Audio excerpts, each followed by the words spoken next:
Good morning, everyone, and welcome. We have gathered here today for a crucial and timely discussion, the complex and often heart-wrenching issue of human-animal conflict. As our populations expand and our interactions with the natural world intensify, the lines between our spaces and those of wildlife become increasingly blurred. This leads to challenges that affect both human communities and animal populations, from crop raiding and livestock predation to habitat loss and displacement. Wynette has recently experienced an increase in human-wildlife conflicts, some quite severe. As part of its outreach and research initiatives, IIMK, in collaboration with Pazhassiraja College, is organizing a symposium on managing human-wildlife conflict. This event aims to explore diverse strategies for addressing these conflicts.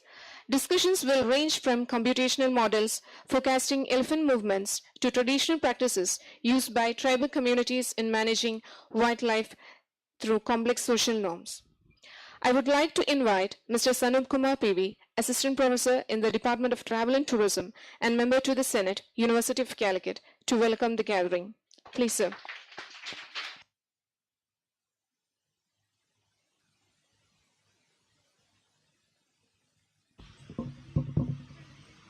എല്ലാവർക്കും നമസ്കാരം.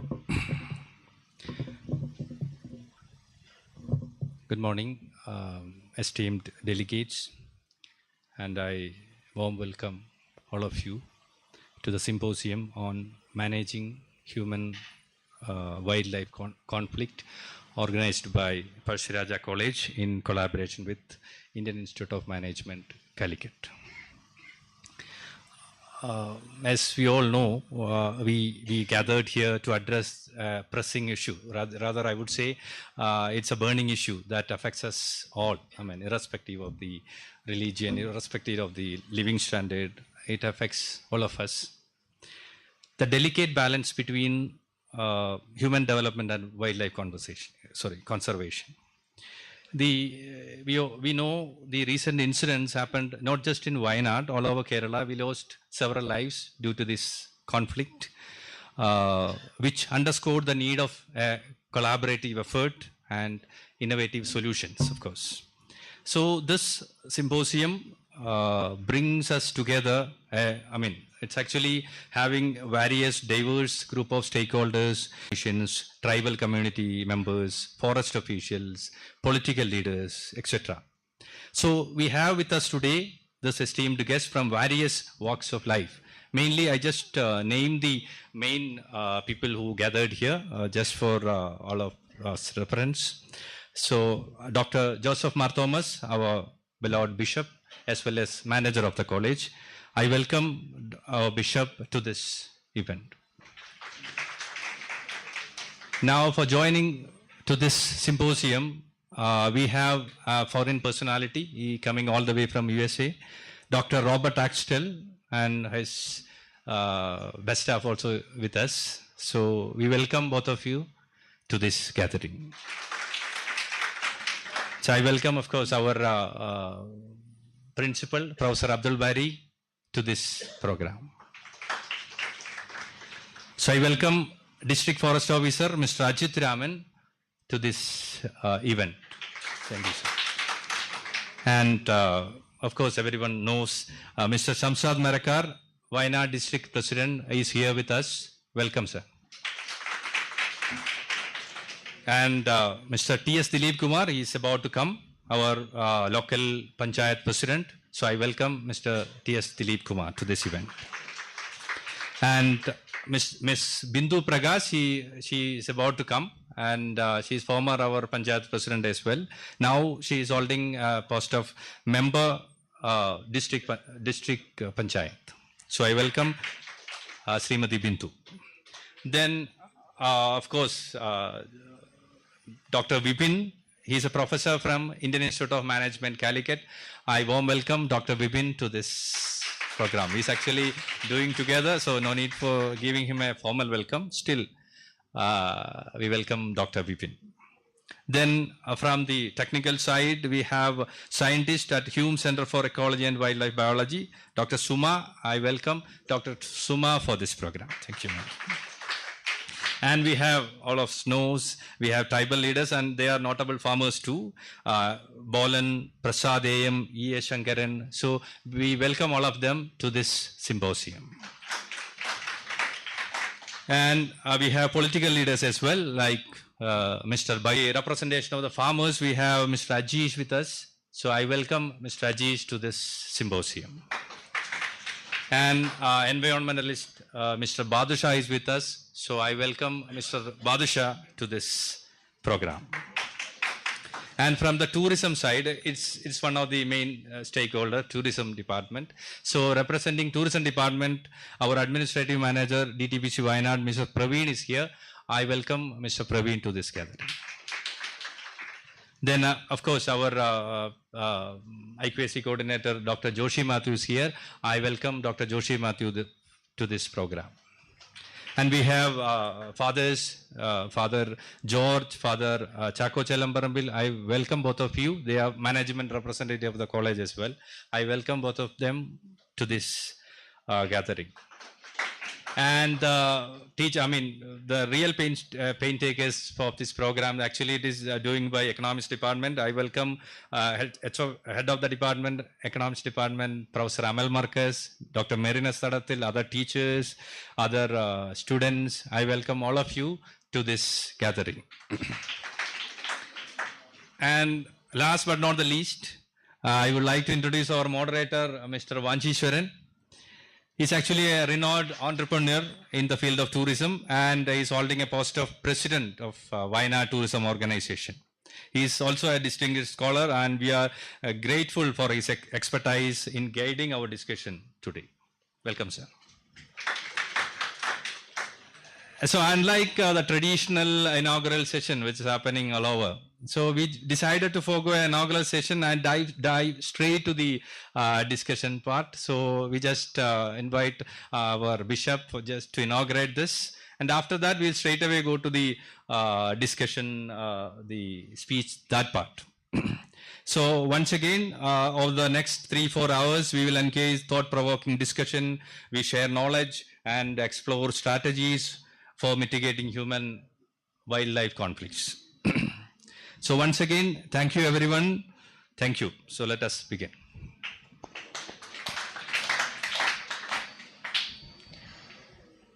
Thank you, sir. നമ്മുടെ കോളേജിന്റെ മാനേജറും രക്ഷാധികാരിയും Thiruvananthapuram Mar Theophilus training കോളേജിന്റെ മുൻ പ്രിൻസിപ്പലും Catholic bishops conference of ഇന്ത്യയുടെ vice പ്രസിഡന്റും മലങ്കര കത്തോലിക്ക സഭയുടെ ബത്തേരി രൂപത അധ്യക്ഷനും ഒരു നല്ല വിദ്യാഭ്യാസ വിചക്ഷണനും വിവിധ സാമൂഹിക സാംസ്കാരിക മേഖലകളിൽ ശ്രേഷ്ഠമായ നേതൃത്വം നൽകി വരികയും ചെയ്യുന്ന അഭിവന്ദ്യ ഡോക്ടർ ജോസഫ് മാർ തോമസ് പിതാവിനെ ആദരവോടും ക്ഷണിക്കുന്നു. I humbly request Your Excellency Dr. Joseph Mar Thomas for the inaugural address. Please, Your Eminence.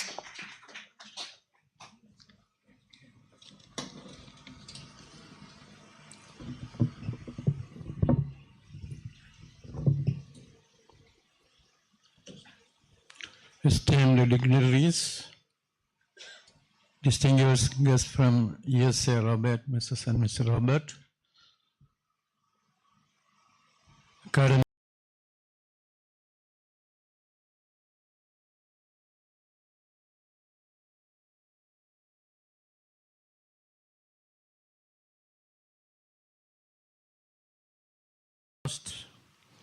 three valuable lives in Wayanad because of attacks of these wild animals. There are so many reasons for this rise in wildlife conflict. As already mentioned, it is not time for an elaborate talk. I just mentioned the important items. One of the important reasons is geographical position of Wayanad. It is surrounded by different forests, Bendipur tiger reserves, then Satyamangalam forest and so on. So the Wayanad is a place surrounded by forest and tiger reserves and so on. Another major reason some people may disagree with me. It is because of inefficient administrative system prevailing in the protection of human life in Wayanad. Not only that, Wayanad is one of the most backward districts in India, and this wildlife conflict is reducing the lifespan of these people, living conditions, economic, social, cultural, educational, social, all kinds of backwardness are followed by this inefficient administration by the authorities concerned.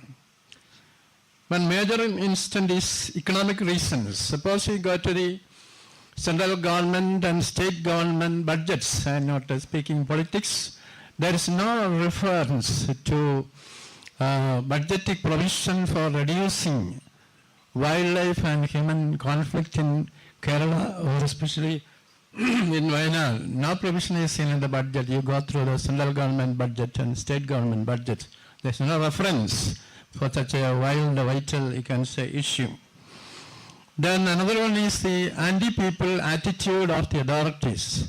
You cannot solve problems without the help of the people. So we cannot make a fight between. Therefore, the authorities should get the collaboration of the local government, even the ward member, in order to solve this problem. And Shankar is also, he knows better than all these things. Once he was also attacked by animals meeting. Therefore, the cooperation of the local people, local panchayat is one of the important. Without their collaboration, you cannot solve this problem.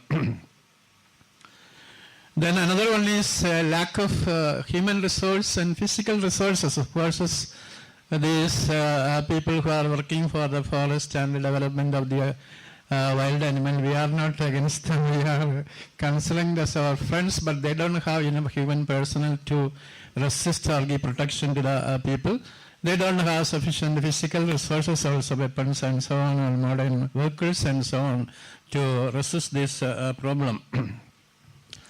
Another one is the increase in the number of the people as well as wild animals, not only wild people, and also wild animals are growing, and there is no provision to accommodate them both in the forest as well as in the living area also. One of the major question that is to be asked about the validity of a rule that is framed in 1972. And you cannot live in 21st century with the mind of a 20th century. You have to change the laws, especially the basic law of 1972 should be changed, and this should be applicable to the present day century or present day people. And that is a very important area where you have to make provisions for the changing, you can say, mindset of the people, as well as the changing, you can say, challenges of the society. And we are still based on that 1972 Rule of Forest Act that should be changed. Then we must have a scientific approach to the problems. We are having, you can say, very low types of approach to the problem. We should have a professional scientific approach to the problem. Then allocation of more funds are needed, especially for the forest department, and especially for, you can say, the people who are living near the forest areas. Collaborative activities should be there, the people's collaboration, all walks of life. There will be scientists, there can be teachers, they are coming from, especially Pazhassiraja College is one of the important institutions here.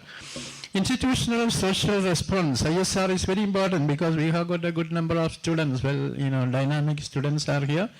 Very learned teachers are here, and a very good community consisting about 1,000 people are there. Their cooperation is to be taken as an institution should give institutional social response to the problems like this. Therefore, a collaborative activity should be taken in order to reduce this conflict with the students, teachers, farmers, you can say, the politicians, as well as the administrative, and so on. Then reduce the number of the animal is one of the important, therefore that is one reason. And since the animals are increased, they are not getting sufficient food and water inside the forest. we have to make provisions for that, for giving food. If they are not getting food, they will come and eat the food of the human being. And the other way also, if human beings are not getting sufficient food, they will go to the forest and eat the animals also. Therefore, the administration understand that this is a very, very important factor that reduce the need for food and water for the animals and as well as human beings. You see, as a result of this human-wild conflict, we are getting economic backwardness in Wayanad. No economic growth is taking place. No development is taking place in this area. You just compare with other districts of Kerala or any other districts in India, Wayanad is going very, very backward economically and socially also. And even the students are not, the children are not able to go to the schools and get knowledge, and no new developmental programs, items are coming here. Therefore, I would say that this problem should be solved through better communication with the people, or say conscientization, or we can say collaborative work and a good education to the society. I think this important seminar will highlight most important reasons for this wild human attack, as well as the provisions for reducing the zakat and giving trust for developing Wayanad. I congratulate Pazhassiraja College, especially the Department of Economics as well as Tourism, for arranging such a beautiful seminar.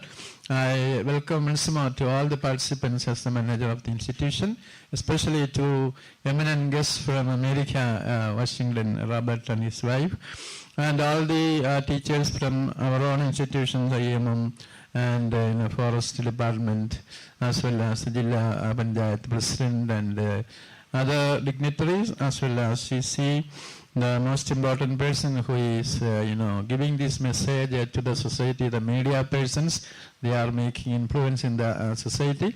I welcome each and every one of you, and on behalf of you, I inaugurate this session. God bless you. Thank you.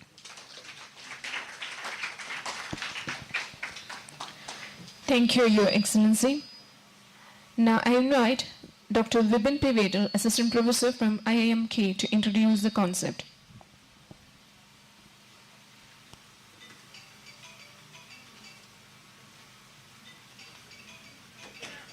Okay, very good. Okay, I'm delighted to be here. Very good morning to everyone. Bishop, thank you so much for having found time for this conference. I know you're terribly busy. I do want to thank faculty members from Pazhassiraja College, district administrators, politicians, other stakeholders who've found time from a very busy schedule to be here with us. This morning, I had a very short chat with Mr. Vanji, right? And he said something incredible. There's a small. I was asking him, how long will you be with us? And he said, I need to go take care of something after about 1. There's a piece of land that they've been asking for long to build a road, and it belongs to me in some senses. And I've been resisting because I don't want, I really like the road to be there, but it's not very clear to me that I want a lot of construction to come near that land. And I fear that if the road comes through, there'll be a fair amount of construction which may not be particularly ecologically friendly or very good for the local community and so on and so forth. And now I'm trying to figure out how is it that I can give them that piece of land so the road gets constructed, which I also want, right? But at the same time, we can have some contractual obligation so that it doesn't lead to construction or other activity which is detrimental ecologically. Okay? Now, for me as an economist, it was very strange to hear this. You see, because typically we think in economics, I mean, this is of course at times before Elinor Ostrom, but most of economics textbook is still without Elinor Ostrom, right? We think of property as private property or government property. Now, if it's private property and you're selling a piece of land in a city, most of the conversation is about, did I get a high enough price, right?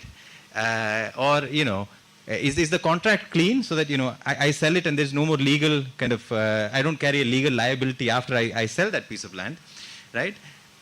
If it's government property, the conversation is about how to set up the right bureaucracy so that you can have the right orders go through and the diktats make sure that, things go as we want them to go.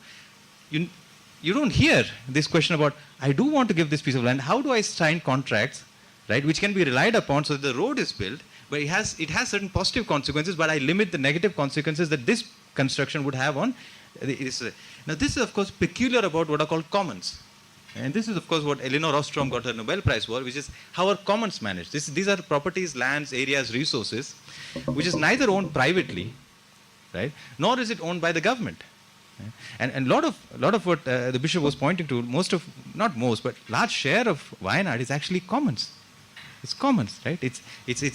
And so when Rob was coming here and we started chatting, we thought, wouldn't it be nice if we have a symposium, right, which acts as sort of a first step towards combining traditional knowledge about how to manage commons, right, with frontier scientific expertise in modeling animal movement or animal human interactions and so on and so forth. And that's what sort of motivated this symposia jointly organized by IIM Kozhokode and Pazhassiraja College. Okay. And me, I don't have much to say beyond this. So and also I'd be taking away valuable time from Mr. Vanji and Rob. So here is the format of the rest of the symposium. After me, Mr. Vanji has kindly agreed to tell us a little bit about the history of Wayanad, particularly rules and laws that have governed resource allocation, how they've changed over the years, right? How different stakeholders feel about these changes in laws. And so he's going to make sure we're all on the same page. After Mr. Vanji, Rob is going to tell us about some frontier scientific technique, right, to potentially model the movement of elephants or other animals in Wayanad. So that we are able to, two things. One, the simplest thing would be to ability to forecast animal movement. Which are areas of Wayanad where you're more likely to see elephants next month, next year, next week, right? So that we can sort of adjust human activity in those areas accordingly. The other thing is that, is it possible, for instance, to build a full-scale model of Wayanad, of all human beings, all animals, right? So that whenever we have a policy in mind, we can test it out in a computer before implementing it in the real world. One of the problems with implementing policy is very costly. There are various options we can consider, but it's very costly. Suppose you implement something and you learn it doesn't work. You've learned that at a very high cost. Potentially human lives, potentially animal lives, at least a decline in economic activity. And one of the things that Bishop pointed out is that all of this is having economic consequences. The human-wildlife conflict has meant that Wayanad is not prospering as much as it potentially could have. So really, wouldn't it be nice if you could have a computer model, a full-scale computer model, where you can try out dozens, potentially hundreds of policy options before actually narrowing down into 2 or 3 that makes sense, right? So, so Rob would speak a little bit about how these models are built, what they've achieved in other parts of the world, and what they can potentially achieve in Wayanad. And then we go on to the main part of the symposium, which is that we have this round-table conversation, which involves, local politicians, members of the tribal community, members of the district administration, in fact, Rob himself, Mr. Vanji, academicians from Pazhassiraja College, students, right? And at that point, actually, and I want to make a note of this, we will change the physical arrangement of chairs in this room. Right? We will go away from this format where knowledge is being conveyed from here to there to a circular format where people there is a more egalitarian way in which we develop and share knowledge, which again the bishop has pointed to, that local community needs to be involved at all levels to solve the problem. So with that, it's my pleasure to invite Mr. Vanji to take over from here. Now the symposium is in your safe hands. Whether it is safe or not. Namaskaram. Good morning. First of all, I thank Vipin and IIM Calicut for having taken pains to arrange a symposium, which is very, very important and need of the hour. I think when the bishop spoke, he has covered almost all the areas that we need to discuss about: economic, social, conservation, everything. So what was Wayanad before? We have people from the tribal community who were living in harmony with nature. We didn't have so much of issues as being portrayed now. It reminds me of the saying of Gandhiji: nature can satisfy man's need, but not his greed. We have lost 95% of our natural resources. Do you think the remaining 5% is going to solve all our problems? So that is on one side. So we are all human beings. So we all say that human lives are more valued than others. At least we are privileged to say that. The second thing is, without nature, we will not be able to survive. The basic backbone of Wayanad itself has been agriculture, mostly commercial crops like coffee and other spices that we use almost every day. There has been a decline in coffee production. Blame it on climate change. We are all guilty of it. All of us, including me, are guilty of it. We are all guilty of it. Basically, so we need to survive. So we need to definitely consider conserving our resources. This is on the agricultural side. For people who would want some statistics, like Rob, the GDP of Wayanad, roughly about 22 to 23% is contributed now by tourism. There has been a shift in the GDP or economics of Wayanad. So tourism becomes an integral part of Wayanad's GDP. But do we need tourism at the cost of nature? What are we trying to sell here? We are trying to sell nature. Without nature, there will be no tourism. We don't need high rises here. We need, buildings that blend with ecology. We need homestays. We need people who are locals who will be able to earn a buck or more than what they have been doing through their regular cultural practices in agriculture.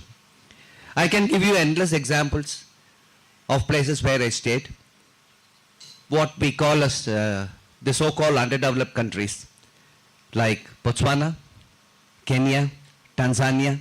I've been staying here for about 8 to 12 years. And Kenya is a classic example of how it can become a magnet, wildlife can become a magnet of tourism. There have been areas which have been designated where you have problems. It has been designated as buffer zones where private game reserves are allowed.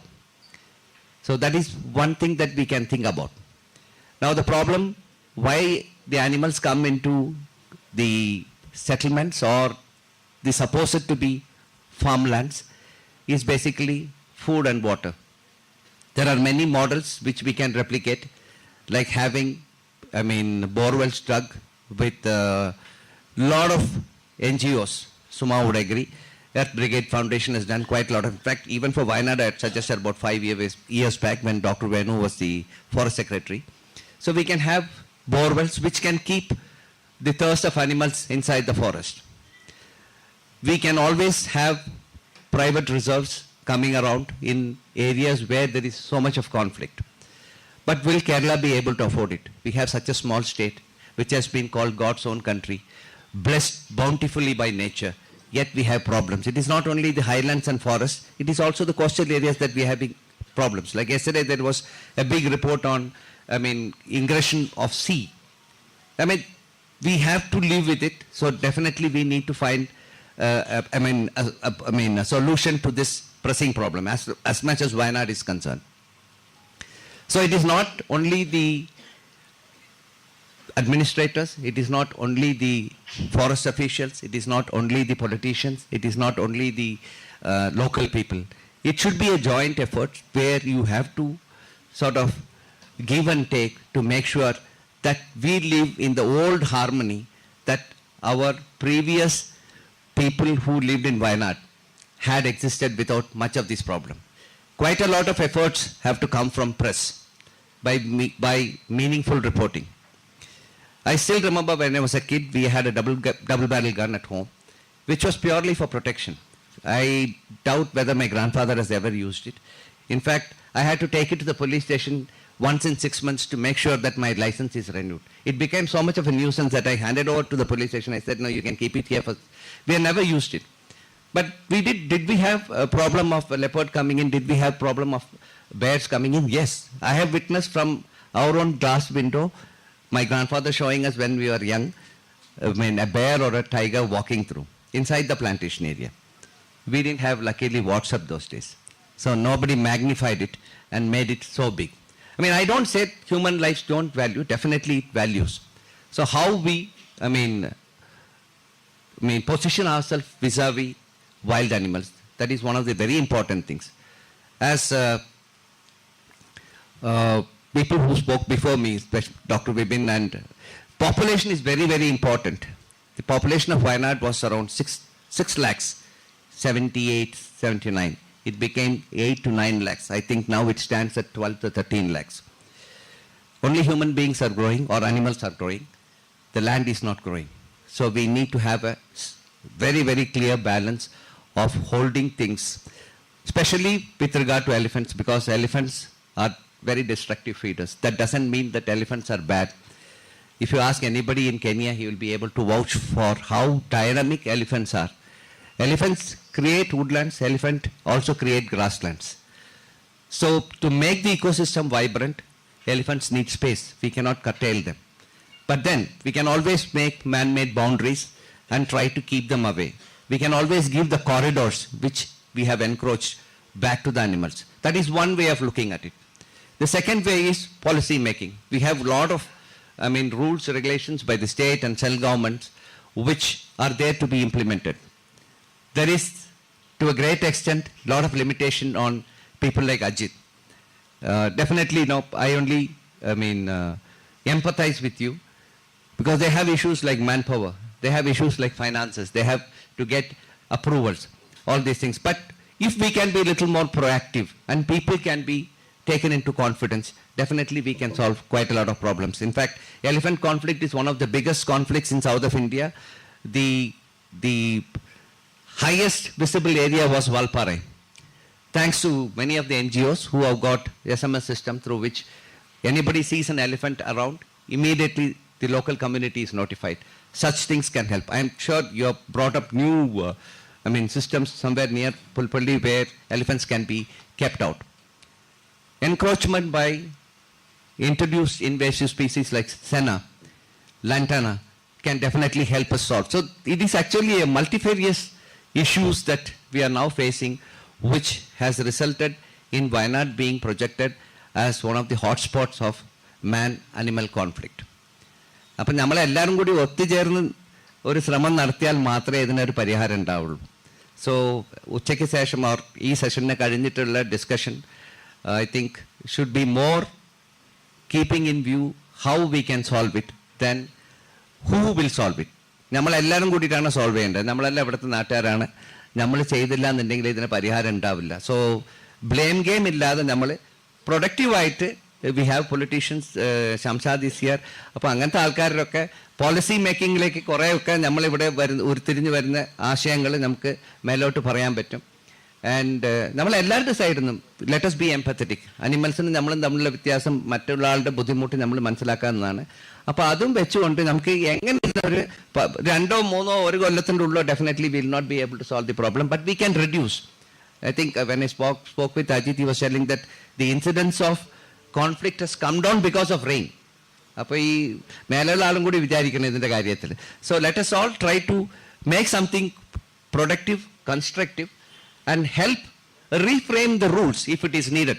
Like our father was telling, rules reframe ചെയ്യണം, അല്ലെങ്കിൽ മാറ്റണം എന്നുണ്ടെങ്കിൽ മാറ്റണം.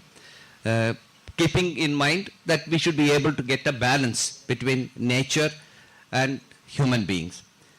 So I think I wouldn't take longer time, and I don't think I have enough of time to introduce Robert to you, because when I went through his CV, it runs into pages.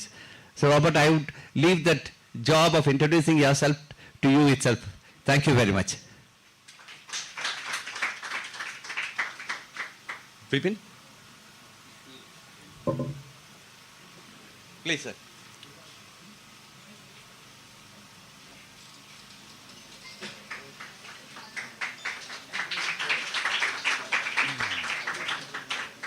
So thank you very much, everyone, for the invitation to be here. I'm very happy to be here, and very grateful for the bishop for his attendance, and to all the political speakers, etc. Yeah. Yeah. I'll be talking to the slides that are over there, but they're not very visible to everybody else, I guess.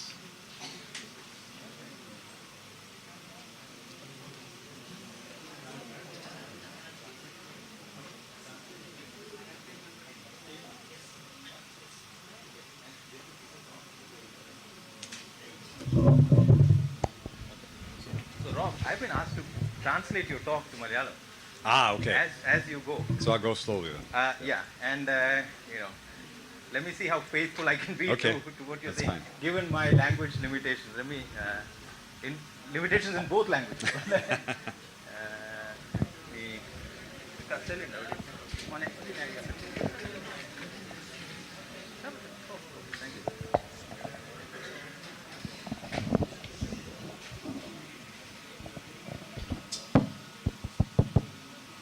Okay. Yeah. Just let me know when you're ready to start. Ready to start? Yeah. We just Amale, നമുക്ക് അവിടെ IM കോഴിക്കോടിന്റെ logo back.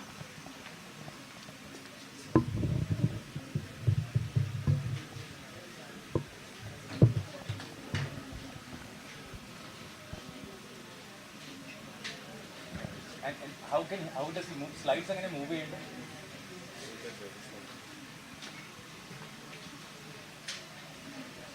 അവിടെ click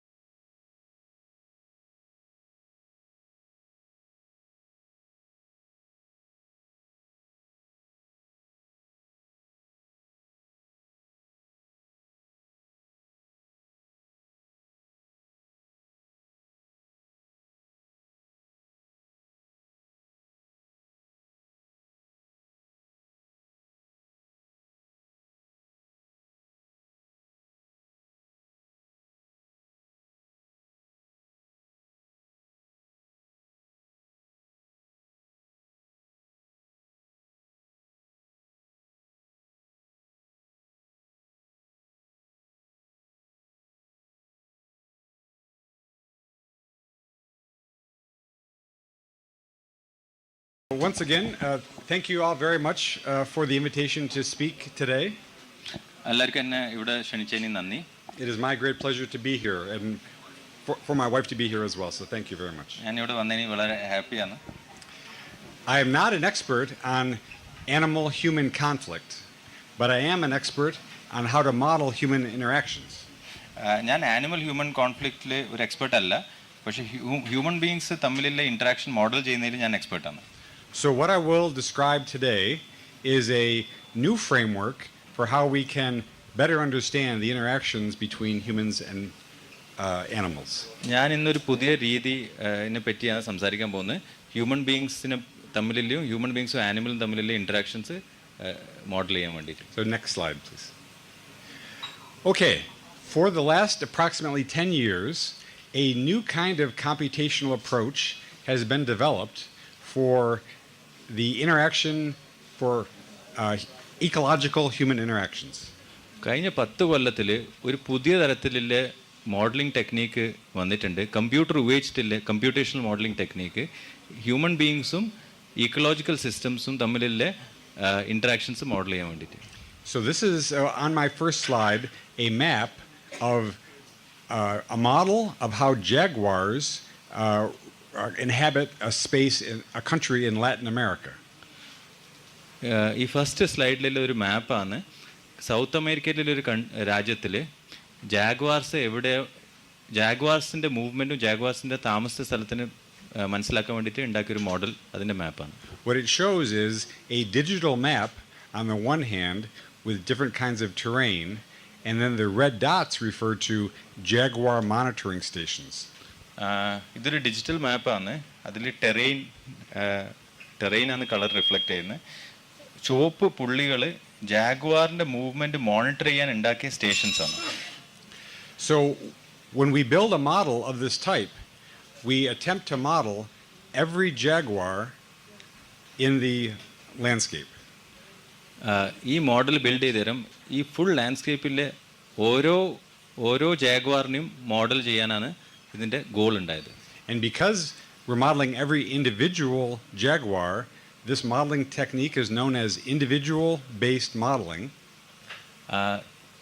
ഓരോരോ ജാഗ്വാറിനെയും model ചെയ്യുന്നതുകൊണ്ട് ഈ modelling ടെക്നീക്കിൻ്റെ പേരാണ് individual based modelling. കാരണം ഓരോരോ ഇൻഡിവിജ്വൽ ജാഗ്വാർസിനെയും മോഡൽ ചെയ്യുന്നുണ്ട്. But if I can make a small joke, the acronym for individual-based modeling is IBM, like the big corporation, So we instead call it agent-based modeling. Individual based modelling എന്ന് പറയുമ്പോൾ അതിൻ്റെ ആക്രോണിം IBM ആയി വരുന്നത് അത് വലിയൊരു വേറൊരു കോർപ്പറേഷൻ്റെ പേരായതുകൊണ്ട് അതിൽ നിന്ന് വ്യത്യസ്തമായൊരു പേര് കൊടുക്കാൻ വേണ്ടിയിട്ട് ഏജൻറ്റ് ബേസ്ഡ് മോഡലിംഗ് പേര് കൊടുത്തിട്ട് ABM എന്ന് പറയും. Every Jaguar in our model will be an agent in the economic sense that will have its own purpose, its own actions, its own activity. ഈ മോഡലിൽ ഓരോരോ ജാഗ്വാറും ഒരു ഏജൻ്റാണ്. ആ ഓരോരോ ജാഗ്വാർ ഒരു ഏജൻ്റാണ്. അതിൻ്റെ അർത്ഥം എന്ന് പറഞ്ഞാൽ ഓരോരോ ജാഗ്വാറിനും ചില കാര്യങ്ങൾ ചെയ്യുക. ഫുഡ് ഓരോ സ്ഥലത്തേക്ക് മൂവ് ചെയ്യുക, വെള്ളം കുടിക്കുക, ഹണ്ട് ചെയ്യുക, അങ്ങനെ ഒരുപാട് കാര്യങ്ങൾ. Next slide, please. So, my own work, I have not modeled jaguars. My own work in this area has been primarily modeling fisheries. ഞാൻ ജാഗ്വാർസ് മോഡൽ ചെയ്തിട്ടില്ല. ഞാൻ നിങ്ങൾക്ക് മുന്നേ കാണിച്ച വേറൊരു വ്യക്തിയുടെ വർക്കാണ്. ഞാൻ പക്ഷേ ഫിഷറീസ് മോഡൽ ചെയ്തിട്ടുണ്ട്, ഇൻഡിവിജ്വൽ ഫിഷ് മൂവ്മെൻറ്റ്സ് വെച്ചിട്ട്. Now, obviously, fish are not a threat to humans as we are considering conflict today, but there is much conflict about fish and how they're harvested in the American Pacific. Obviously, fish ഹ്യൂമൻസിന് ഒരു threat അല്ല. പക്ഷേ ഫിഷിനെ അങ്ങനെ എത്ര hunt ചെയ്യണം, അങ്ങനെ harvest ചെയ്യണം എന്നുള്ളതിനെ പറ്റിയിട്ട് ഒരുപാട് കോൺഫ്ലിക്റ്റ് ഉണ്ട് അമേരിക്കയുടെ നോർത്ത് അറ്റ്ലാന്റിക് ഏരിയയിൽ. North Pacific. North Pacific area. So this large fish shown here is a flounder, so-called ground fish, the kind that has two eyes on the top of its head. ഇവിടെ കാണിക്കുന്ന fish ഒരു flounder എന്ന് പറഞ്ഞ ഫിഷാണ്. അതിന് രണ്ട് കണ്ണുകളും മുകളിലാണ്. ഒരു തരത്തിലുള്ള flat ഫിഷാണ്. So these are caught all along the west coast of America, and there is conflict about how many fish to remove from the fishery. ഇത് അമേരിക്കയിലെ വെസ്റ്റ് കോസ്റ്റിൽ ക്യാച്ച് ചെയ്യുന്ന ഫിഷാണ്.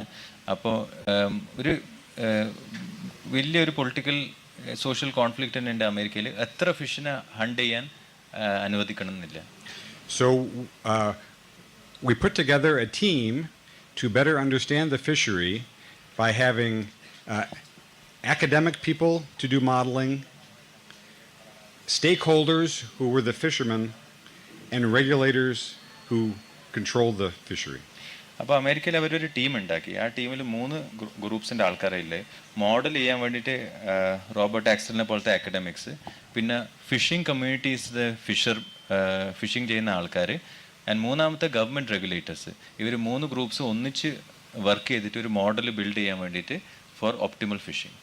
And the product was the so-called Poseidon model, discussed there or mentioned there, which has been since used in several other areas.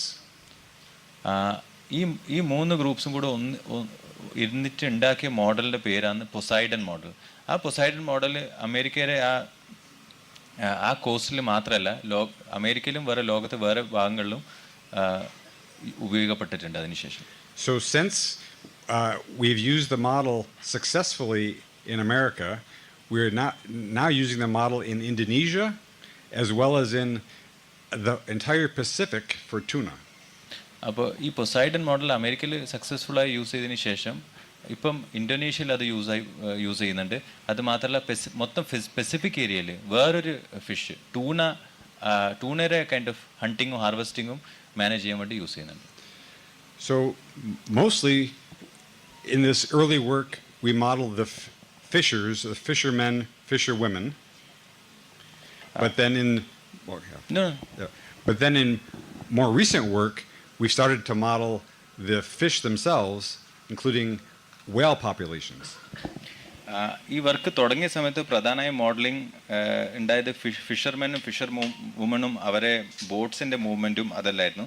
ഇപ്പം കുറേയും കൂടി detailed ആയിട്ട് fish movements model ചെയ്യുന്നുണ്ട്, പ്രധാനമായിട്ട് വെയിൽ movement. So in the North Atlantic now there are only about 400 North American right whales left. Each one has a sensor, and we have now models of the movement of every single North Atlantic right whale. ലോകമെമ്പാടും north Atlantic right വെയിൽ പറഞ്ഞൊരു species ഉണ്ട്. ഇപ്പോൾ ലോകത്ത് ആ സ്പീഷീസിനെ 400 individual ഇൻഡിവിജ്വൽസേ ഇല്ലൂ. ഇവരെന്ത് ചെയ്തു എന്നാൽ ഇവർ ആ 400 ഇൻഡിവിജ്വൽസിനും ടാഗ് ചെയ്തു. ആൻഡ് സോ ഇപ്പം ഇവർക്ക് ആ 400 വെയിൽസിൻ്റെ മൂവ്മെൻറ്റിനെ പറ്റി കൃത്യമായ ധാരണയുണ്ട്. ആ ഡേറ്റ ഈ മോഡലിൻ്റെ ഉള്ളിൽ പോയിട്ട് they are able to kind of. Well, now I go to English, which is not what I was supposed to do. Yeah. Using remote sensing. Okay, next slide. Okay, so very briefly, I will talk about how an agent-based model works. Although we could spend hours, I will spend just one slide. ഇനി robot ടാക്സിലെ agent based മോഡലിനെ പറ്റി നമ്മളോട് സംസാരിക്കും. So typically, every individual animal, human, is represented by a small piece of software, and that piece of software is given behaviors. Agent based മോഡലിൽ സാധാരണ ഒരു ഇൻഡിവിജ്വലോ ഒരു ആനിമലോ ഒരു സോഫ്റ്റ്വെയർ റിപ്രസെൻറ്റേഷൻ ചെയ്യും. ആ സോഫ്റ്റ്വെയറിൽ ആ ആനിമലോ ഇൻഡിവിജ്വലിന് ചില ബിഹേവിയേഴ്സ് കൊടുക്കും. And then we put those software objects onto a digital landscape. In this case, you're looking at a part of Nepal where tigers, in fact, live. അതിനുശേഷം ഈ സോഫ്റ്റ്വെയർ ഏജൻസി ഒരു artificial replicas നമ്മൾ real world ടൈഗേഴ്സിൻ്റെ വെയിൽസിൻ്റെ അതിനെ നമ്മൾ real world digital മാപ്പിൽ embed ചെയ്യും. ഇത് മാപ്പാണ് നേപ്പാളിൻ്റെ. In fact നേപ്പാളിൽ ഇവരൊരു മോഡൽ ഉണ്ടാക്കിയിരുന്നു ടൈഗർ മൂവ്മെൻറ്റ്സിനെ പറ്റിയിട്ട്. The orange polygons refer to female tiger locations, territories, and the larger blue polygons refer to male tiger locations. Orange polygons orange shape female tiger ടെറിട്ടറിയാണ്. Blue polygons, blue shapes, male tiger territory Nepal. So that we then turn the model on and the tigers move around looking for food and living their lives, and we can model this in very fine detail. ഈ model run ചെയ്യുമ്പം ഈ ടൈഗർസിൻ്റെ മൂവ്മെൻറ്റും അവരുടെ ഇൻറ്ററാക്ഷനും അവരെവിടെ പോകുന്നുണ്ട് എന്ത് ചെയ്യുന്നുണ്ട് എന്നെല്ലാം വളരെ ഡീറ്റെയിലിൽ നമുക്ക് മനസ്സിലാക്കാൻ പറ്റും. So we say that from the individual actions of the tigers, there arises at the macroscopic level the patterns you see on the map. Tigers individually ഈ പാറ്റേൺസ് ഒന്നും ക്രിയേറ്റ് ചെയ്യാൻ നോക്കുന്നില്ല. പക്ഷേ അവർ ഇൻഡിവിജ്വലി അവരുടെ ബിഹേവിയേഴ്സ് എക്സിബിറ്റ് ചെയ്യുമ്പോൾ ഈ patterns അതിൽ നിന്ന് എമർജ് ചെയ്ത് വരുന്നു. ഏത് ടൈഗറിനെ അറിയില്ല ഈ പാറ്റേൺസ് ഉണ്ട്, മറ്റേ അവരുടെ ടെറിട്ടറി അവിടെയാണ്, എൻ്റെ ടെറിട്ടറി ഇവിടെയാണ്, ഇങ്ങനെ ഈ മാപ്പ് ക്രോസ് ലിങ്ക് ചെയ്യുന്നുണ്ട്.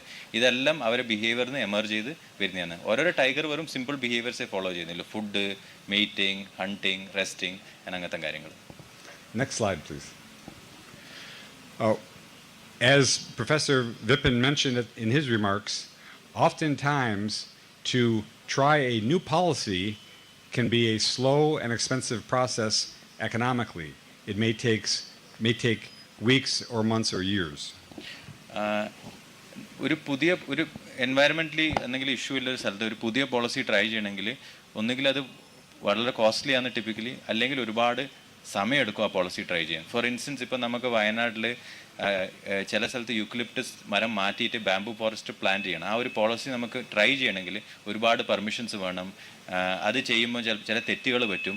അത് ചെയ്തിട്ടും ചിലപ്പോൾ നമുക്ക് മനസ്സിലാക്കാൻ അതിനുശേഷം ഒരു ഉപയോഗം ഉണ്ടായിട്ടില്ല. അപ്പം റിയൽ വേൾഡിൽ പുതിയ പോളിസി ട്രൈ ചെയ്യൽ വളരെ കോസ്റ്റ്ലിയും ടൈം ടേക്കിംഗ് പ്രോസസ്സാണ്.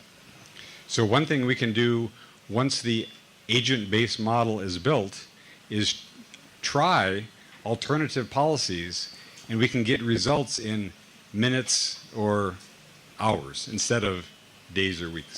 നമ്മൊരു വളരെ ഡീറ്റെയിൽഡ് ആയ ഏജന്റ് ബേസ്ഡ് മോഡൽ ഉണ്ടാക്കി കഴിഞ്ഞാൽ നേപ്പാളിൻ്റെ ആയിക്കഴിഞ്ഞാലും വയനാടിൻ്റെ ആയിക്കഴിഞ്ഞാലും ഡീറ്റെയിൽ എന്ന് പറയുമ്പം പ്രധാനമായ സ്പീഷീസ് ഇൻഡിവിജ്വൽ ലെവലിൽ മോഡൽ ചെയ്ത് കഴിഞ്ഞാൽ ഒരു കമ്പ്യൂട്ടറിൽ നമുക്ക് അതിൻ്റെ ഒരു വയനാട് ഒരു റെപ്ലിക്കേഷൻ കിട്ടിക്കഴിഞ്ഞാൽ പുതിയ പോളിസി ഓപ്ഷൻസ് നമുക്ക് സിമുലേഷൻ വയ സെക്കൻഡ്സ്, മിനിറ്റ്സ് ഓർ അവേഴ്സിൽ മനസ്സിലാക്കാം. അപ്പോൾ സമയം ഒരുപാട് ചുരുങ്ങും. പിന്നെ നമ്മൾ പോളിസിയിൽ എന്തെങ്കിലും തെറ്റുകൾ പറ്റിക്കഴിഞ്ഞാൽ human lifes and animal lifes നഷ്ടപ്പെടില്ല. I'll walk to the slide just to point out a few things.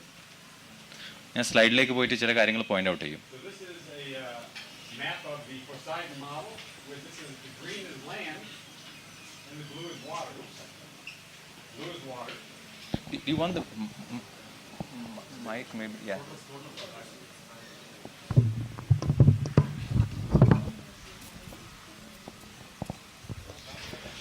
Okay, so in this picture, the green is land, the blue is water, and the gray area refers to what's called a marine protected area.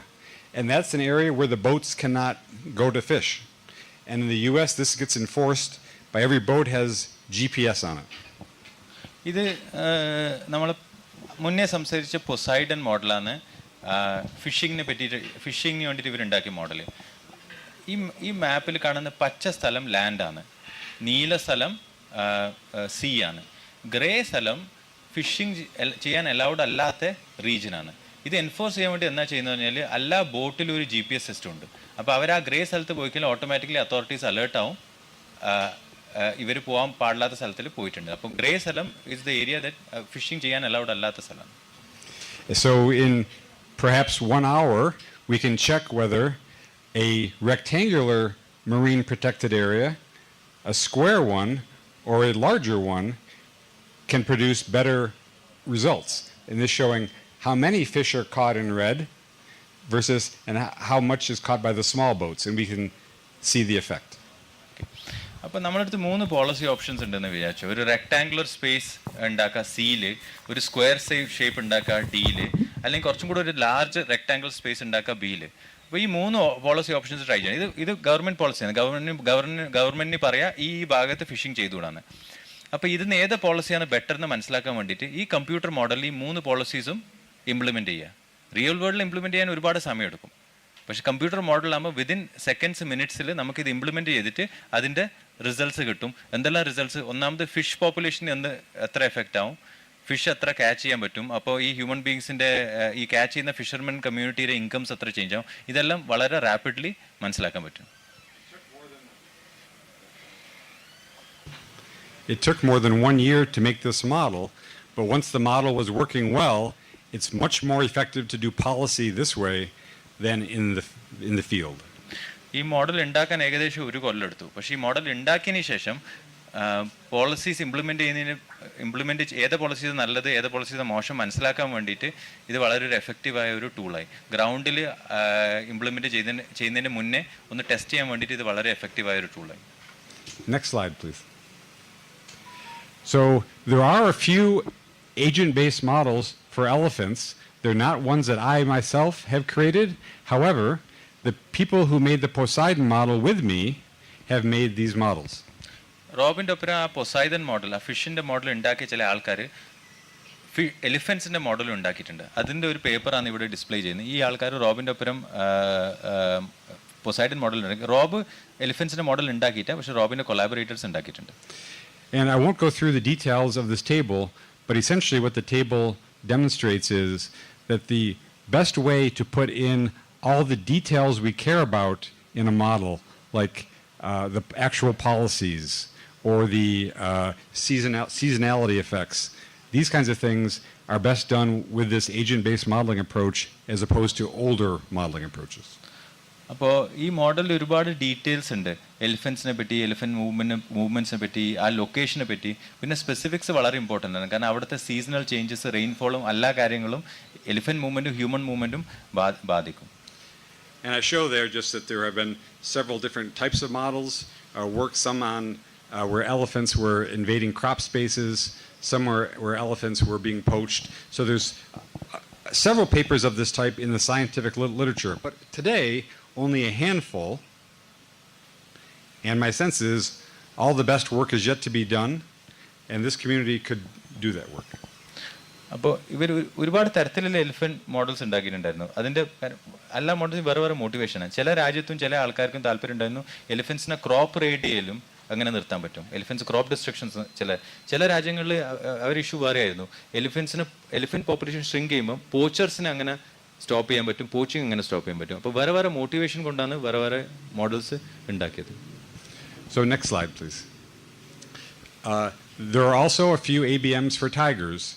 Now these are not models that I myself have worked on, but some that my colleagues have worked on. And I just say that in quickly summarizing that these models can demonstrate high fidelity with the empirical data on tigers. ടൈഗേഴ്സിനെ പറ്റിയും ഒരു ചില agent based models ഉണ്ട്, limited ആണ് പക്ഷേ ഉണ്ട്. Rob അല്ല ഉണ്ടാക്കി, റോബിൻ്റെ colleagues ഇതിൽ വർക്ക് ചെയ്തിട്ടുണ്ട്. ഈ മോഡൽസ് ലോകത്തെ ചില ഭാഗങ്ങളിൽ ടൈഗർ പോപ്പുലേഷൻ മെയിൻറ്റെയിൻ ചെയ്യാനും tiger human interactions less violent ആക്കാനും ഉപയോഗപ്പെട്ടിട്ടുണ്ട്. And once again, there are only a few agent-based models for tigers. So again, I think the best work is still to be done. But elephants ആയാലും tigers ആയാലും agent based models ഉണ്ടെങ്കിലും വളരെ കുറവാണ്. അപ്പോൾ ഇതിൽ ഏറ്റവും നല്ല വർക്ക് ഇനിയും അടുത്ത വരുന്ന കൊല്ലങ്ങളിൽ ആവുമല്ലോ. വയനാട്ടിലെ സിറ്റുവേഷൻ മോഡൽ ചെയ്യുന്നത് വളരെ ഈ ഏരിയനും ഡെവലപ്പ് ചെയ്യും ചിലപ്പോൾ. Next slide, please. So my final slide, you can just touch it periodically. Sorry. Oh, it's not going to advance. Just leave it. It's supposed to be an animation, but I guess it's not working. Okay, well, I'll just come over and describe it if it goes to the. Oh no, there's a play button at the. Yeah, that's it. Okay, yeah. Okay, so if our group can decide that we'd like to do something along these lines, building a model, including the stakeholders, trying to model all the important animals, if we can do that. ഇപ്പോൾ വയനാട്ടിൽ ഇപ്പോൾ നമുക്കൊരു agent based model വയനാടിൻ്റെ ഉണ്ടാക്കാൻ ഇപ്പോൾ നമ്മൾ തീരുമാനിച്ചു കഴിഞ്ഞാൽ ആ മോഡലിൽ നമുക്ക് ഫോർ ഇൻസ്റ്റൻസ് ആനിമൽസ് വേണം, അതും ഡിഫറെൻറ്റ് ആനിമൽ സ്പീഷീസ് വേണം. പിന്നെ വയനാട്ടിൽ താമസിക്കുന്ന ഡിഫറെൻറ്റ് ആൾക്കാർ വേണം, ഇൻക്ലൂഡിങ് അവരുടെ പ്രൊഫഷൻസ്, അവർക്ക് ചെയ്യാൻ താല്പര്യമുള്ള കാര്യങ്ങൾ. My experience is from the fisheries work that it will take some resources to do this, but that NGOs are likely to be interested in this. So you hit the button. One more. NGOs. ഞാൻ ഫിഷറീസിൻ്റെ work ചെയ്തേരം ഞാൻ മനസ്സിലാക്കിയതാണ് ഇത് ചെയ്യാൻ വേണ്ടിയിട്ട് ഒരുപാട് ആൾക്കാരെ സഹകരണവും സഹായത്തിൻ്റെ ആവശ്യമുണ്ട്. കാരണം ഈ മോഡലിൽ പോകുന്ന ഒരുപാട് ഡേറ്റ അവൈലബിളായ സ്റ്റാറ്റിസ്റ്റിക്കൽ ഡേറ്റ അല്ല, അത് ലോക്കൽ നോളേജാണ്. പക്ഷെ ഞാൻ മനസ്സിലാക്കിയതെന്ന് പറഞ്ഞാൽ നോൺ ഗവൺമെൻറ് ഓർഗനൈസേഷൻസ് ഇങ്ങനത്തെ വർക്കിൽ അവർക്ക് നല്ലോണം താല്പര്യമുണ്ടെന്നാണ് ഞാൻ മനസ്സിലാക്കുന്നത്. And so my experience is that the NGOs know to contact philanthropic or foundation assets, resources. ഞാൻ മനസ്സിലാക്കിയിരുന്നത് ഇതിന് വേണ്ട റീസോഴ്സസ് മോഡൽ ഉണ്ടാക്കാൻ വേണ്ടിയിട്ടുള്ള റീസോഴ്സസും സാധാരണ NGOs ഫിലാന്ത്രഫിക് ഓർഗനൈസേഷനെ കോൺടാക്ട് ചെയ്തിട്ട് raise ചെയ്യലുണ്ടെന്നാണ്. Who can then complete the circle. And this is exactly how we worked with the Poseidon project, in which several $1 million were provided by the large foundations. Poseidon model ഉണ്ടാക്കൽ വളരെ costly ആയിരുന്നു, ലക്ഷങ്ങൾ ചിലവാക്കിയിരുന്നു ആ model ഉണ്ടാക്കാൻ വേണ്ടിയിട്ട്. പക്ഷേ അത് ഈ ഒരു കൈൻഡ് ഓഫ് ട്രയാങ്കുലർ സിറ്റുവേഷനാണ് അതിന് വേണ്ട റിസോഴ്സസ് റേസ് ആയത്. So this is near the end of my remarks. I would just like to say that we can, if people in the room are interested in trying something like this, I'd be interested in trying. Professor Vipin is an expert on agent-based modeling. And translation. There are other people around who would be interested in doing this, so I think this is a possible way to do things in the future. അപ്പോൾ നിങ്ങൾക്ക് എല്ലാവർക്കും താല്പര്യം ഉണ്ടെങ്കിൽ ഒരു kind of Inter disciplinary team ഉണ്ടാക്കിയിട്ട് നിങ്ങൾക്ക് എല്ലാവർക്കും agent based model ഉണ്ടാക്കാൻ താല്പര്യം ഉണ്ടെങ്കിൽ എനിക്കും നിങ്ങളൊപ്പം വർക്ക് ചെയ്യാൻ താല്പര്യമുണ്ട്.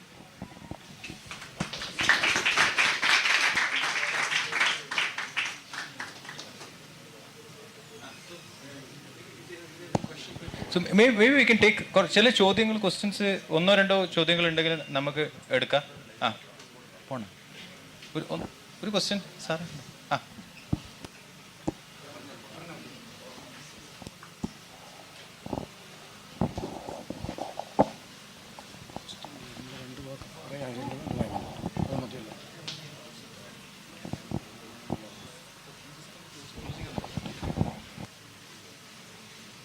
So then what will you have a question?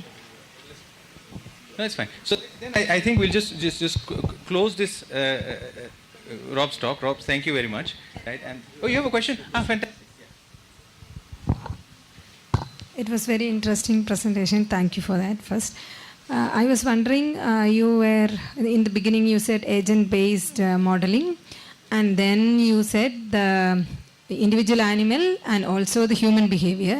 So while you explained, we understand that in all the models you track the animal behavior and its movement. So is it possible also to map the human behaviors? Then it will be interesting to identify which combination leads to conflict, because all interactions are not leading to conflict. We wanted to mitigate conflict, or we wanted to reduce the number of conflict incidents. So can we try out something like that? Is it possible? Do you want to repeat the question, Vipin, or not? So it's a great question. And as I said at the start, my expertise is not on human-animal conflict, but rather the work I do mostly is modeling the economy, modeling humans, as does Professor Vipin. So we have much more experience, it turns out, on the human side. So I would actually feel personally more comfortable modeling the human interactions with the environment and how that manifests itself in terms of creating animal conflict. I think that we'll have to have our ecology friends teach us how to model the biological side better, the animal motion better. And I think then, once again, my belief is the best work is still to be done still, because I think what are the interactions that people, what are the actions, the behaviors that people take, humans take, that cause the animal conflict? I think these we don't understand very well. So in some sense, we need to have a basic research program on better understanding this nexus. But I actually, as I said, I'm personally more comfortable being an economist modeling the human side of things.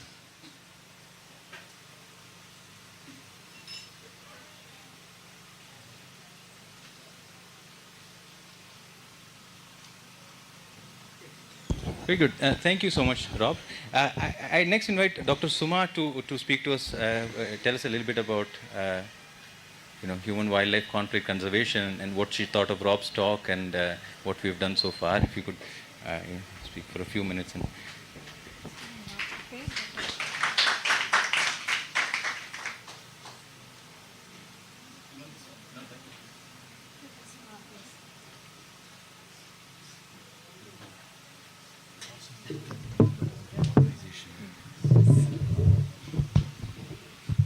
Good morning.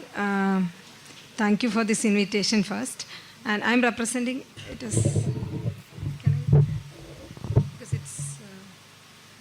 I'm representing Hume Center for Ecology and Wildlife Biology, which is a research organization based in Calcutta. Should I speak in Malayalam or English?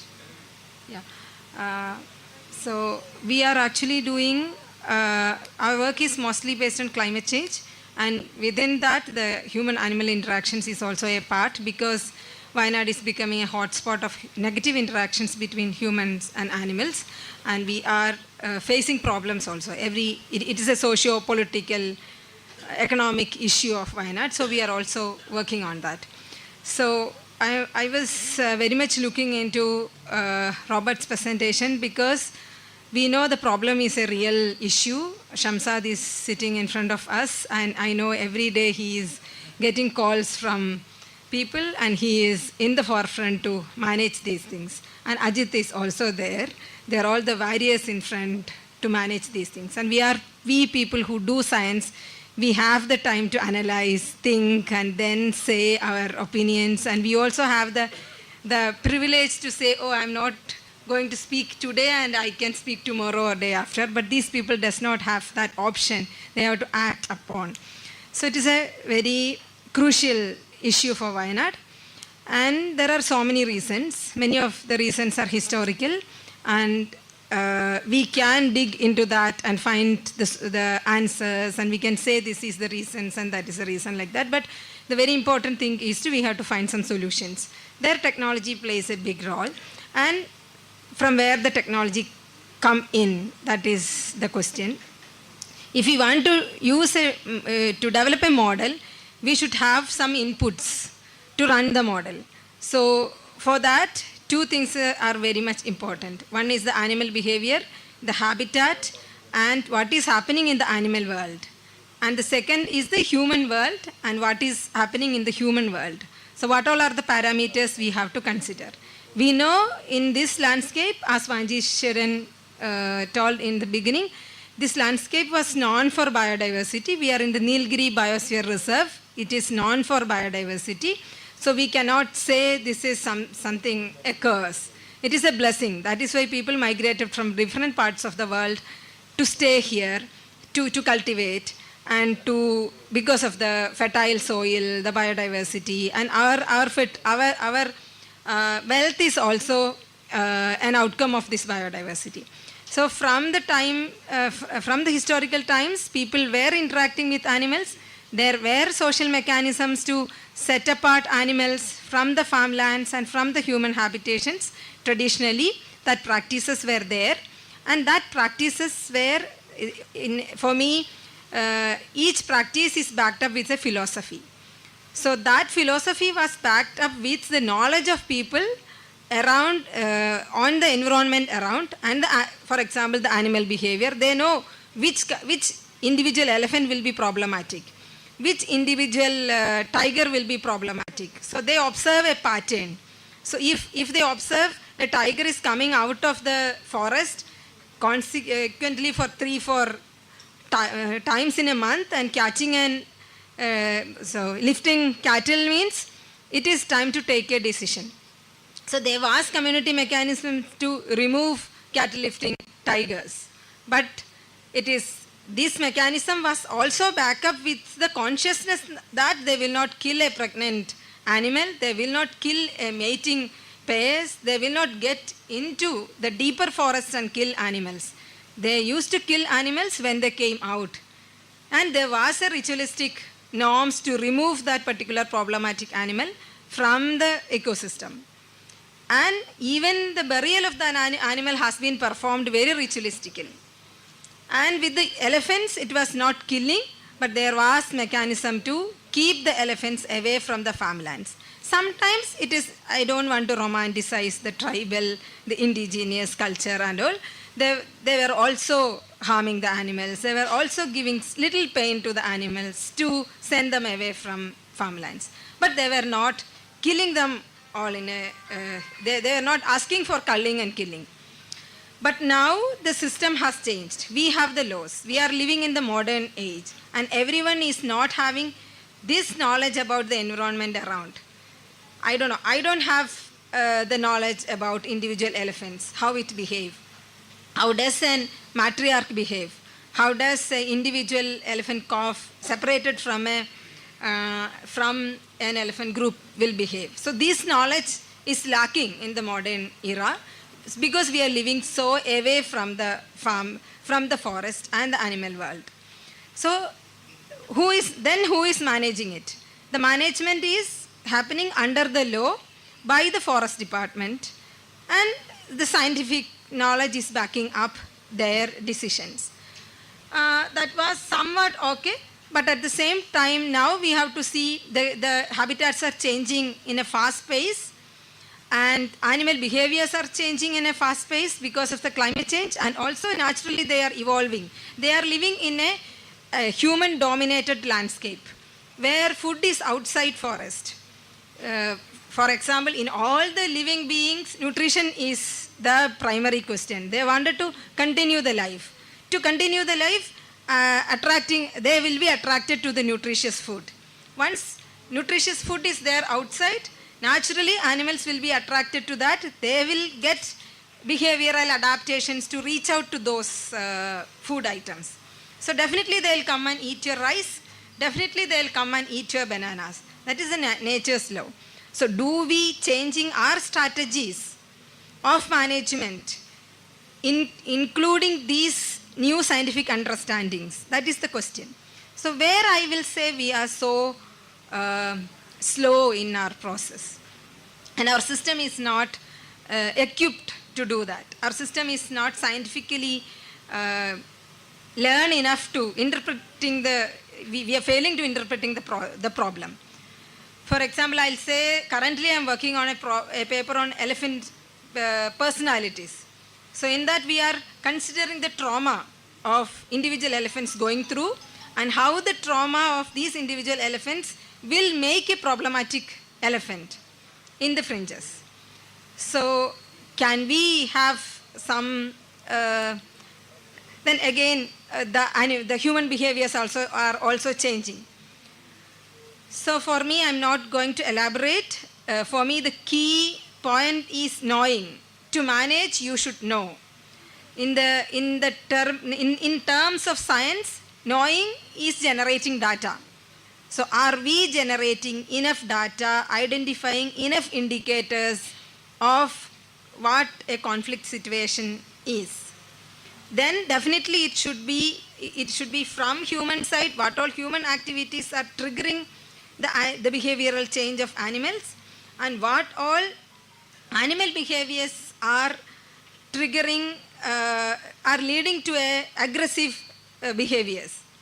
Then where does it matches? There will be lots of overlapping of human and animal behaviors, and what kind of an overlapping is creating conflict behaviors.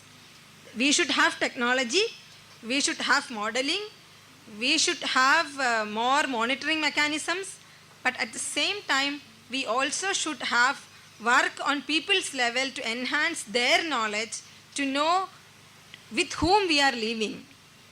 And for me, I cannot imagine a space of humans without elephants and without tigers and without earthworms. Then it will also lead to an environment without bacteria. Then our bodies will not decay. So that will create problems. So in our imagination, we should have all these things. If we are imagining a world like that, we definitely should have some ways to know the animals living with us and to understand the patterns of their behaviors, and to also to monitor changes in their behaviors, then to act upon. So that is what the general people should have, basic understanding and basic knowing, but at the same time, those who are managing should have very systematic knowing of these animals. That's all. Thank you. Maybe I can contribute more in the discussions. Yeah. Thank you. Dr. Suma, thank you so much. It's very insightful. May I now invite, we have with us the district forest officer. If I may invite you to talk to us for about 10 minutes, your views on what you've heard so far and what you know of Wayanad. Thank you.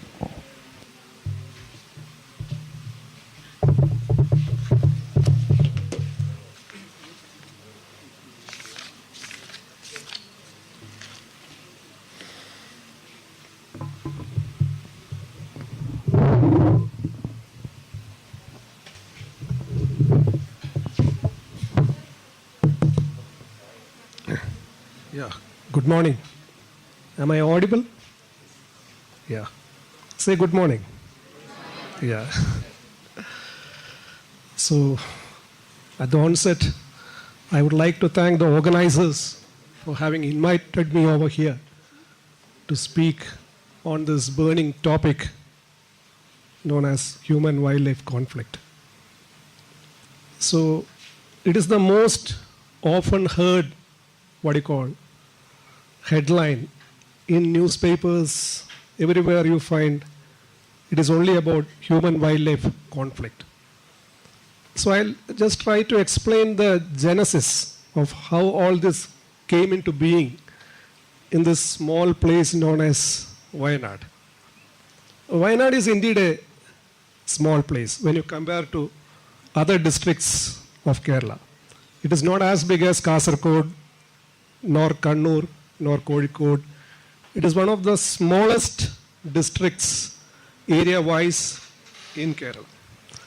And incidentally, it is the last formed district out of the total 14 districts in Kerala. It was formed only in 1980. Prior to that, the south of Wayanad, the region you see as Kalpetta, Sultan Batheri, all were part of Kozhokode district. And the region that you see now as Manandawadi, that was part of Kannur district. So this district was created by carving portions of the Kozhokode district and the Kannur district. And that's why often it is known as the America of Kerala. It is not due to developmental indices, because America was discovered in the end. Okay. quite accidentally by Christopher Columbus. So since it was the last formed district, it is also known as the America of Kerala. But in earlier times, it used to have a quite good history. I mean, the Arabs used to come here in search of spices. I mean, this pepper and condiments. So a lot of trade was there between the Arabs, Middle East, and Egypt, and places like that.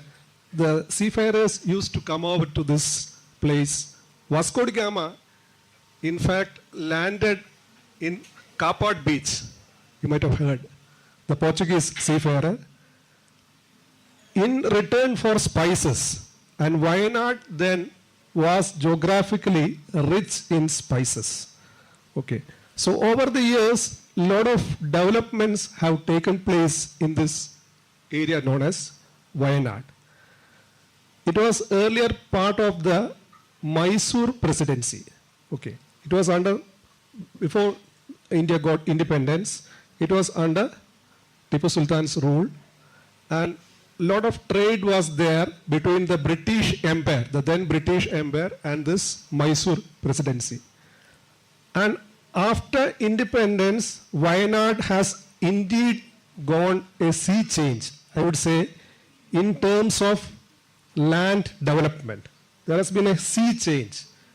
The advent of tea plantations, and prior to that, the advent of coffee plantations, all that has led to tremendous land changes in this small portion of land, what you see as Wayanad. Okay.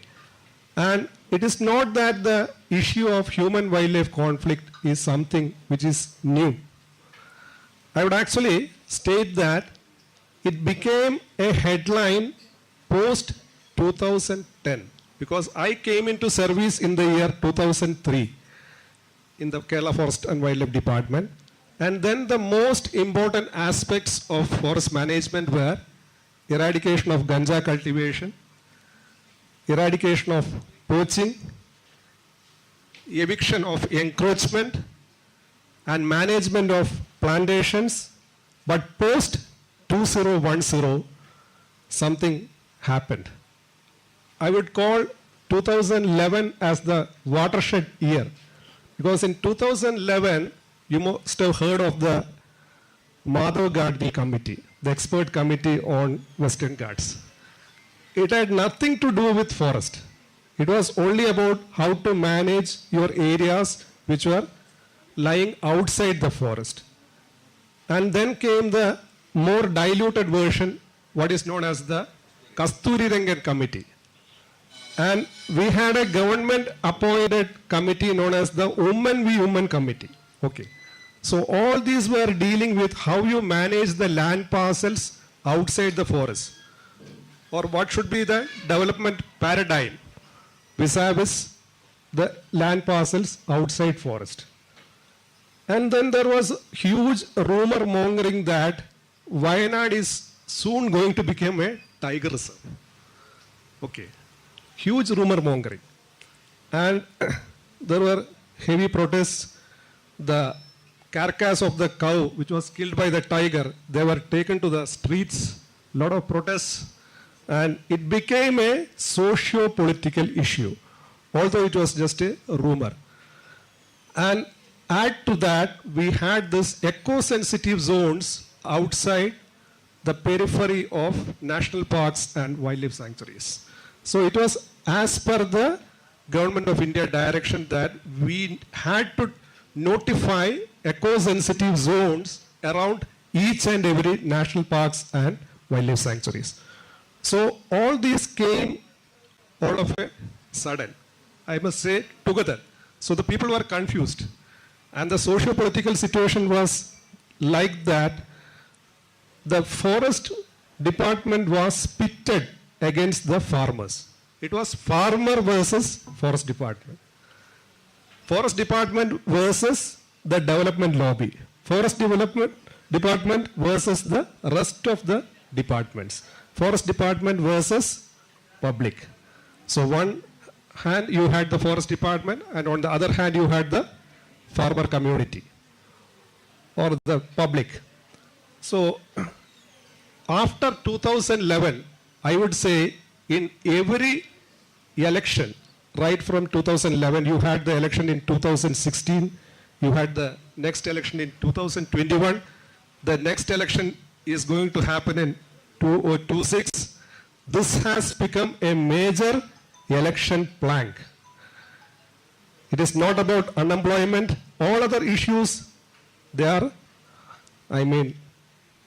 kept beneath wraps, or they are pushed beneath the carpet.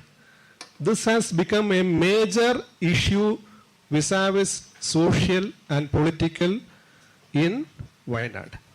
I would say not only in Wayanad, but wherever you have forests in Kerala, along the high ranges, this has become a socio-political issue.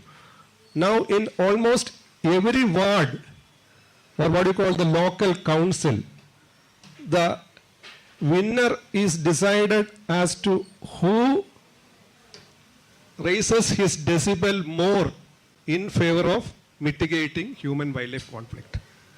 Okay, so it has assumed that proportion. I am just trying to make you understand the situation. So as of now, human-wildlife conflict, the government of Kerala has notified it as a state-specific disaster. Okay. Earlier, the Forest Department alone was involved in managing human-wildlife conflict.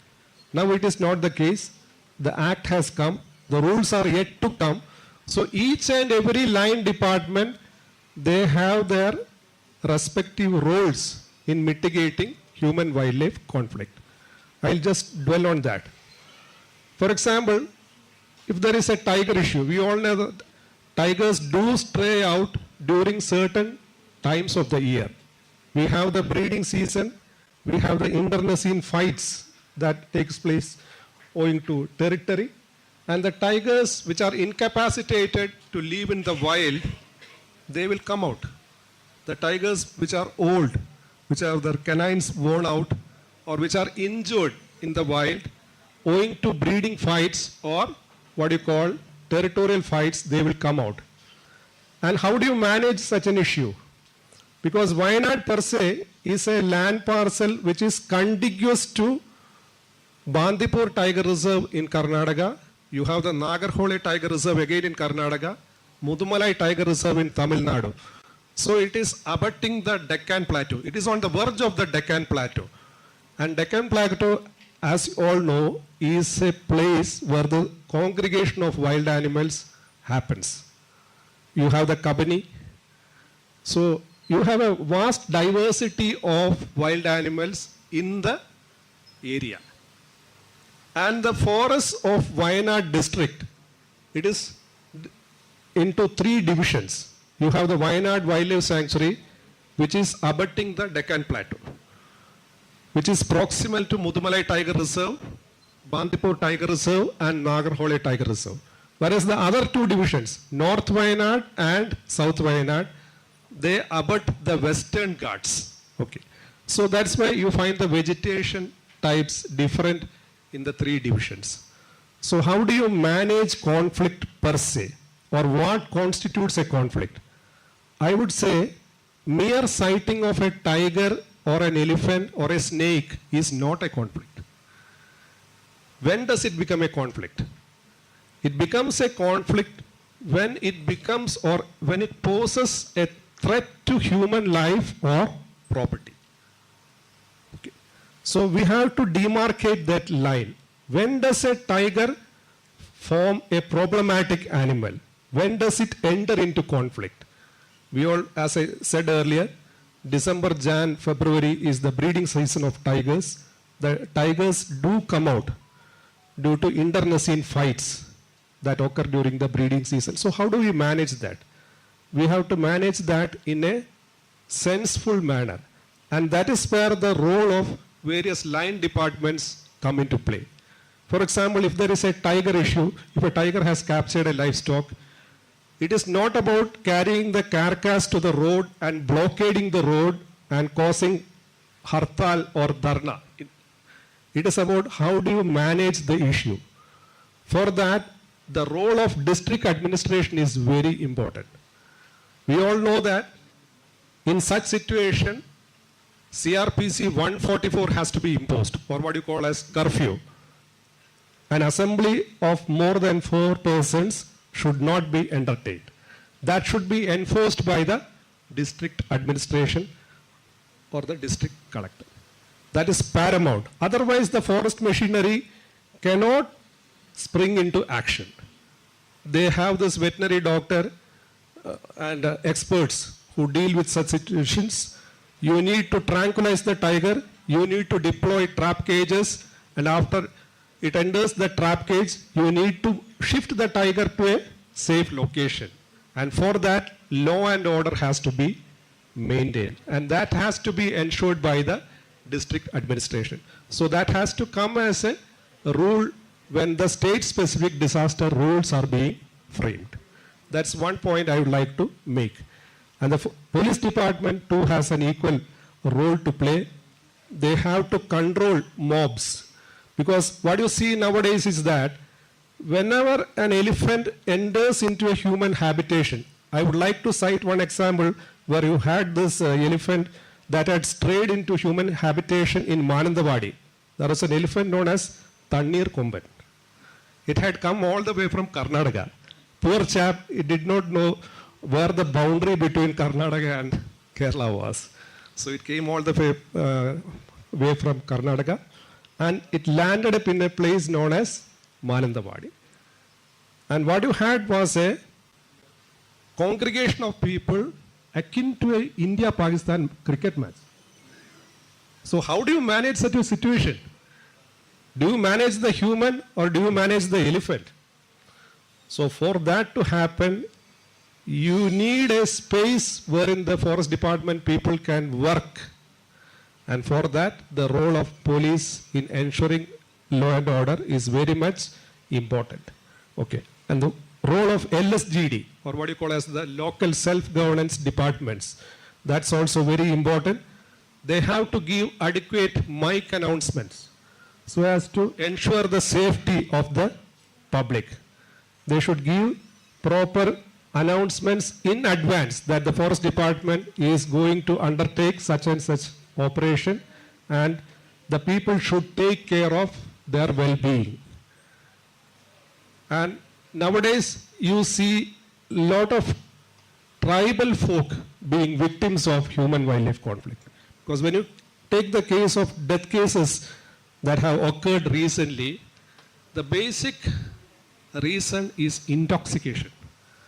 And that to travel inside forest hours during odd hours.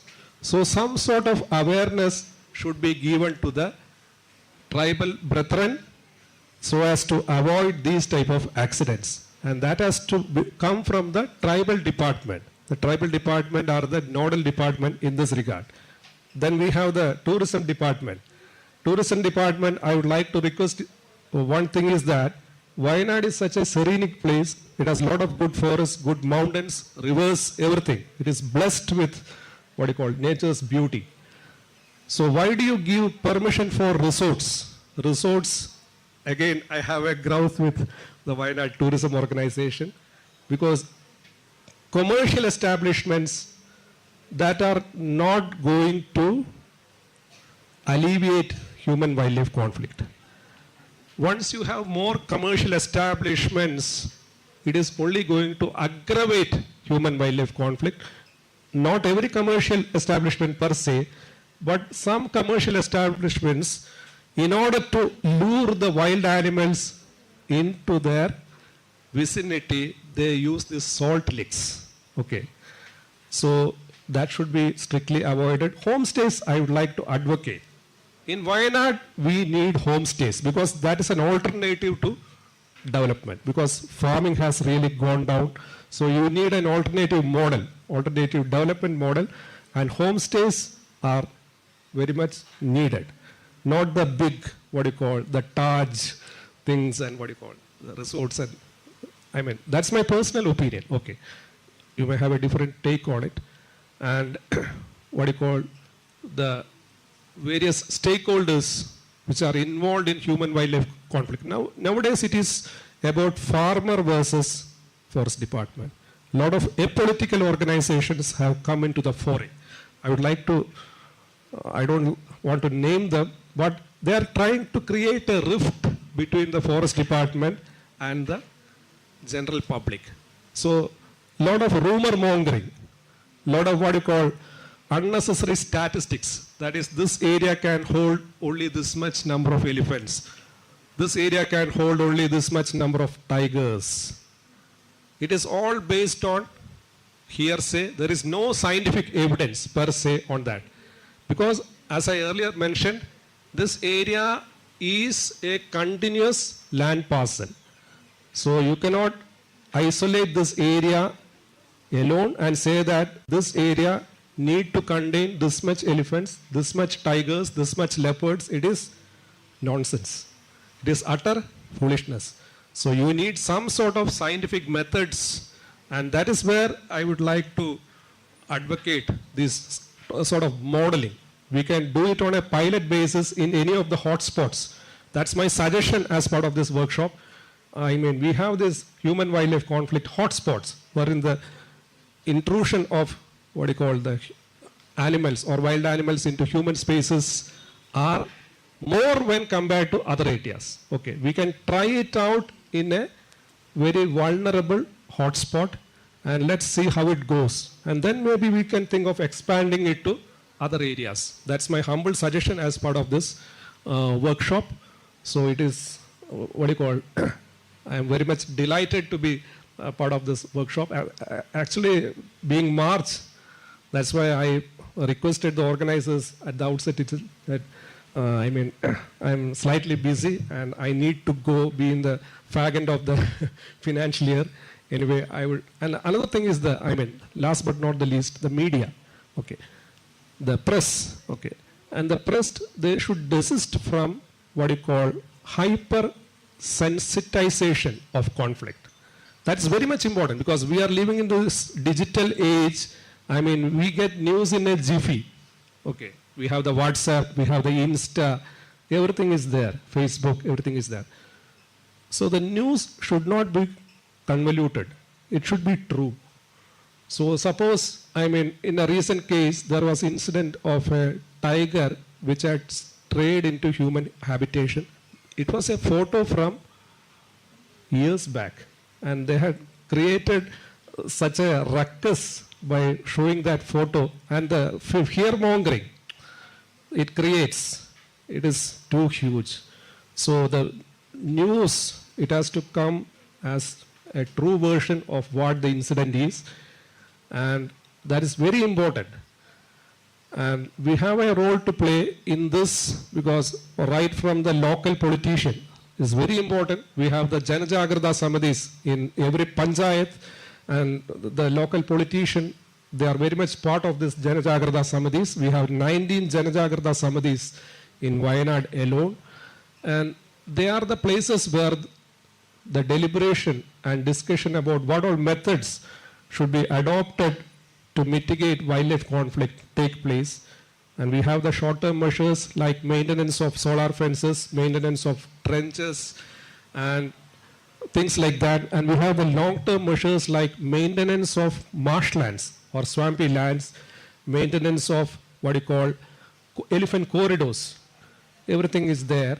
So active discussion, it has to come from every stakeholders. That is the need of the hour. It is not the prerogative of the government machinery alone. The civil society too has a role to play in it. And once again, I won't take much time. I am very much delighted to be here. Thank you for the organizers. Okay, thank you. Have a good day.